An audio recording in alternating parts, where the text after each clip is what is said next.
if we go on the offensive, try and win the stage, and that's probably the best way to try and defend. Now he starts to accelerate a little bit harder. Pidcock has used this immense power to go clear on the climb. Well, what an escapade it has been. Tom Pidcock, tremendous, wins stage 4 of the AlUlaTour. The AlUlaTour 2025 is Tom Pidcock's to lose after his demonstration yesterday on the sky views of Harrogate Wairid. The British rider leads by 29 seconds as we head into today's 5th and final stage.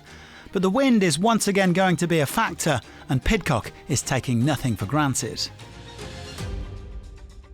A lot of wind today, so yeah, it's going to be a big day of echelons, I expect. For sure, we're going to be splits and different teams with different plans. So we'll just have to try and stay on the good side of those splits. We start and finish today at the AlUla Camel Cup track, which is part of Saudi Arabia's rich sporting heritage. Tim Malier is aiming for his hat-trick on the day of his son's birthday. My son is 2 years today, so nice day. Then I take every opportunity over here. It will be really nice, but not that easy. Meanwhile, Dylan Groenewegen is looking to give the home team, Jayco AlUla, something to celebrate on this final day. Be focused, it's the last day, so everybody feel the legs maybe a little bit, but everybody know that there is some wind.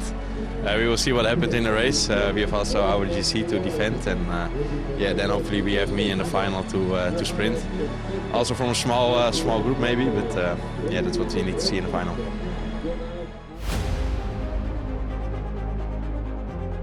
There are crosswinds forecast in the early part of stage 5, so it could be chaos from the off. Both the GC teams and the sprint teams will have to be ready to jump if it all kicks off. Other than that, it looks a straightforward sprint stage, with Malier obviously the favourite to get another win, just under 170 kilometres to bring this 5th edition to a close.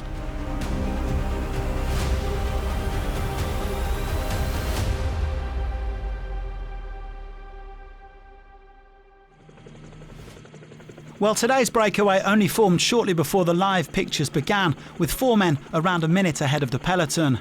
They were Diego Uriarte of Equipo Kern Pharma, Matthias Breinhoy of the Terengganu cycling team, Nicolo Garibo of JCL Team Ukio, and Cyril de Salle of Wagner Bazin, a teammate of the most active rider Jens Reinders.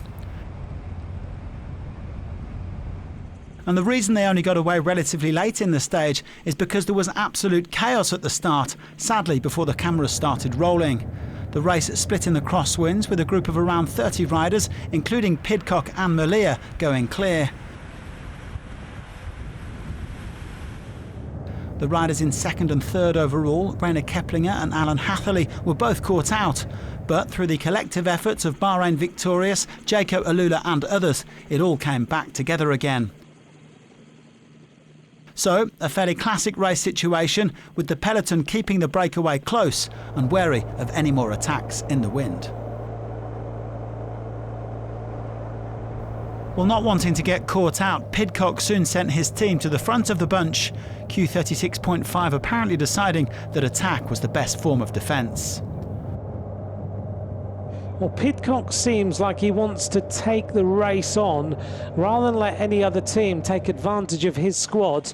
So he's going on the offensive most of the time, as opposed to waiting and seeing whether the team of Jayco AlUla or the team of Bahrain Victorious take the initiative. Pidcock's men just keeping an eye on things, not really driving the peloton on, but there was still plenty of nerves in this bunch, as illustrated by a crash between the Japanese champion Marino Kobayashi and Spanish rider Pablo Carrascosa. Luckily, there didn't seem to be any major damage done. Well, things remained fairly settled for the next 20k or so, but when the wind picked up again, a couple of teams decided to put the hammer down. Set out the echelon alarm across the desert plains of Saudi Arabia, because this race is now on. The 2nd overall, Rainer Keplinger is in a group of drop riders. We're just hearing on AlUlaTour, Keplinger has now been dropped as well. Look at the speed, and Bahrain Victorious have realised that they've lost a rider. Look at Pidcock moving up. Hatherley now has been distanced as well. And so for the second time today, Tom Pidcock's closest challengers found themselves on the wrong side of a split. A steep learning curve this for Hatherley, who hasn't done much road racing and won't have much experience of echelons. Keplinger also on the back foot. Well, the gap was only around 10 or 15 seconds, but UnoX Mobility were keen to drive it on. The Norwegian squad had 3 riders in the top 7 this morning, Frederik de Varsnes, Johannes Kulset and Odne Holter, and they sensed the possibility of snatching an overall podium. Slowly but surely they increased the front group's advantage to over 20 seconds. Pidcock, Malia and Groenewegen were all in this front group, but it was all about UnoX. There were bonus seconds available as they swept over the finish line for the first time, 3 for de Varsnes, 2 for Kulset and 1 for Pidcock. Now they needed a 45-second gap at the finish line to eject both Keplinger and Hatherley from the podium. UnoX are putting Keplinger and Hatherley to the sword. So it was 2 races for the price of 1 in this final. UnoX targeting the overall podium and the sprinters getting ready for their final shootout. A grandstand finish to this AlUlaTour.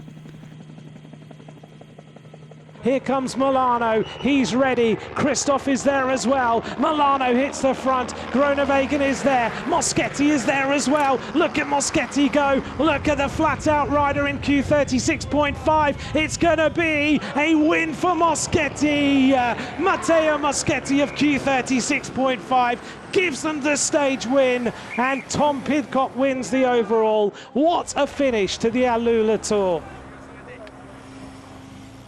Who is going to be second and third overall? Look at Hatherley on his absolute limit, the South African. They are fighting for time. They cross the line now, and we'll wait and see what the clock says. What a way for Q36.5 Pro Cycling to round out what has been a brilliant week. Matteo Moschetti landing his 10th career win and his first since back in September 2023. He was led out by Tom Pidcock, who claims his first GC victory in the professional ranks. The British star has made a dream start to life with his new team. To be honest, I'm a bit emotional. It's quite a fairy tale almost, you know. And you know, to see how much it means to these guys, it's incredible. Yeah, it's a big step in my career, if I'm honest. I think like the concentration it takes at this level to defend a lead every day. I definitely realise how hard it is, but yeah, I think it's a big step. It's hard to believe, what a week, and yeah, today the main goal was to keep safe Tom, and in the end I think he paid us for all we did this week for him, and yeah, I'm really delighted to thank him and all the team with that victory. Moschetti winning the final stage ahead of Groenewegen as Jaco AlUla ended the week empty-handed. Milano, Christoph and Fedorov completed the top 5, with Malia down in 13th and the chase group at 57 seconds. Pidcock's final winning margin was 1 minute and 9 seconds, while UnoX played it perfectly. All 3 of their riders leapfrogged Keplinger and Hatherley, who slipped to 5th and 6th. Pidcock also goes home with the red jersey as the winner of the points classification. 4 riders ended up on 30 points, but the race winner was obviously the best placed overall. As well as winning the team's classification, UnoX claimed a 1-2 in the youth classification with Kulset and Holter. It was an excellent week for the Norwegians. And Jens Reinders finished up as our most active rider after getting into 3 breakaways. Thanks very much for joining us for the 5th edition of the AlUlaTour, and we'll see you again in 2026.